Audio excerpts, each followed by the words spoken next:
Gascoigne. I had one season with him, and he was a phenomenal talent.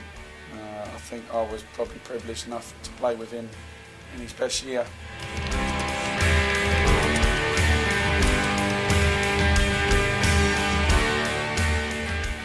I've seen him do that many a time, in pillowcases, in shoes. He was a tendency to do kind of some uncanny pranks. I remember him and Steve Sedgley, it must have been for about 3 or 4 months, every day, without fail, cut Eric Torsfett's socks in half. And it drove Eric mad in the end, and in the end he actually flipped and threatened to take some serious action with physical side of things. The guy used to come in and be around the training ground at Mill Hill when we was at Spurs, and I can't remember his surname. His name was John. I can't think of his surname. And he did a lot of driving for Gazza and that. And I remember one day Gazza came into training in his dad's Caravanette, and so he got the boys out to the car park, and he said, "I'm going to get John to look on the roof, and then I'm going to drive off." So we go, no, you can't drive off. How's he going to stay on without going on? And he got him on the roof, started the engine, and out he's gone to the car park, driving down the road.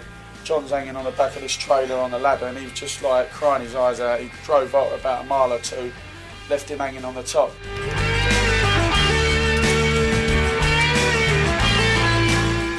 We had a few boys who thought they were good lookers. I mean, we had Ginola, we had Les Ferdinand, and then we had like the ugly ones like Steve Sedgley and people like that. But if I was the ladies' man, would have been Ginola or Ferdinand.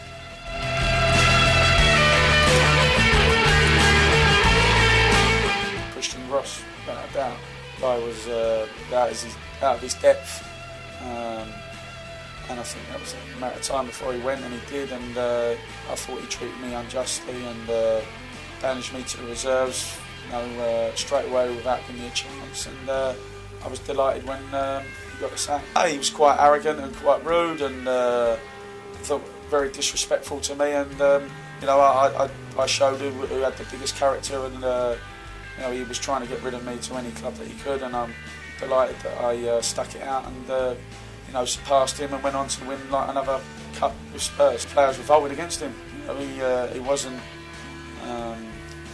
receptive to the players. He tried to change everything too quickly. He was very disrespectful to a lot of senior pros, and I think that showed the player power at the time, and they got him out.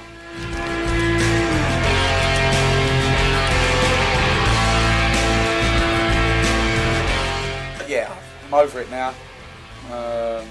It took a few years, and I don't think the Spurs fans are over it. I probably think I put Robbie Savage on the map, to be fair. I see him, funny enough, just in that summer after I got sent off in Portugal. I didn't speak to him, but I don't think I've spoken to him since, no. He went very ready, he had a white linen suit on, sitting in a restaurant. We walked in.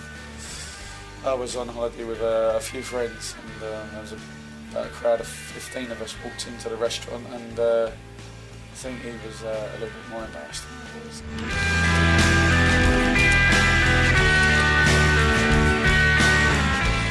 Sol knew what would be coming.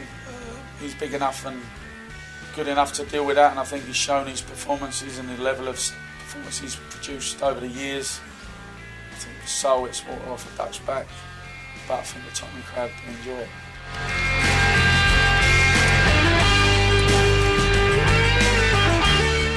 I do been known to spend an afternoon up there with the beautician. A bit of facial and a few massages.